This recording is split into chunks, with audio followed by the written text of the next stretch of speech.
How can negative emotions actually help us? So, when I talk about negative emotions and releasing them with emotion code, for the most part, we want to get rid of the negative emotional energy because carrying it for a long time can have the same effect on us as stress.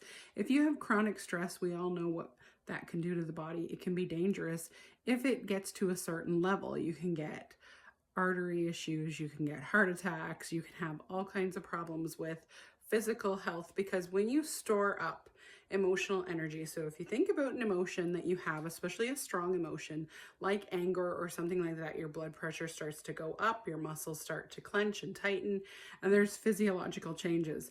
And that's because that energy is building up for you to do something with that anger. Now, normally we don't act on our anger in a physical way unless we go for a walk.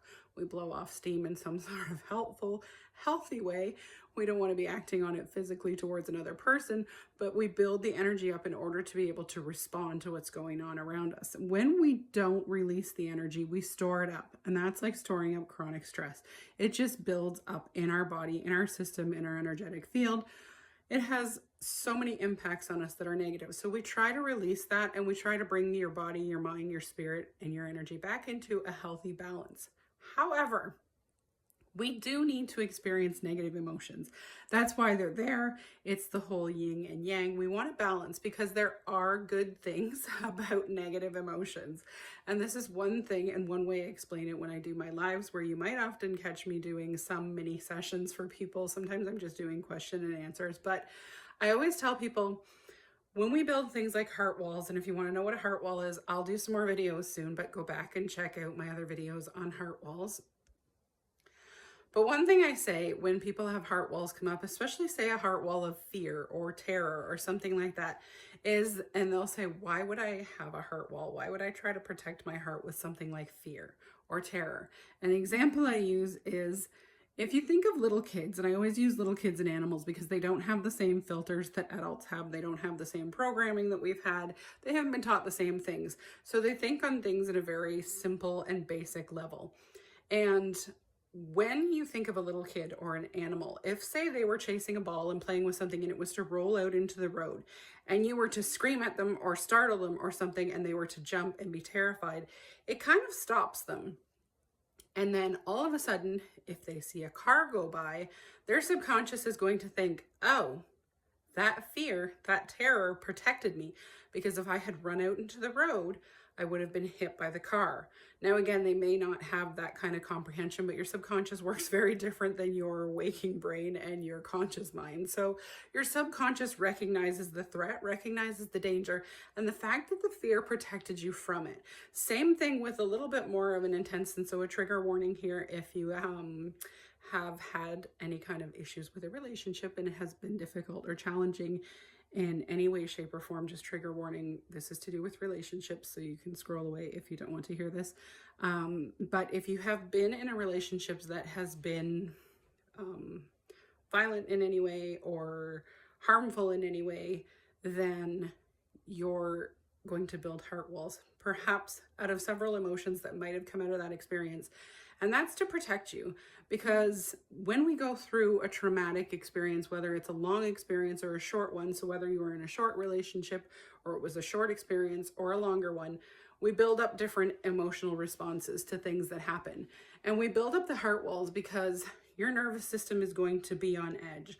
You're going to change how you respond and react to people because of the way you've been treated based on that experience. And you're going to build up a heart wall. Maybe that's anxiety, nervousness, low self-esteem. It could be any of the other emotions that tend to come up in emotion code sessions. But what you're doing is protecting yourself.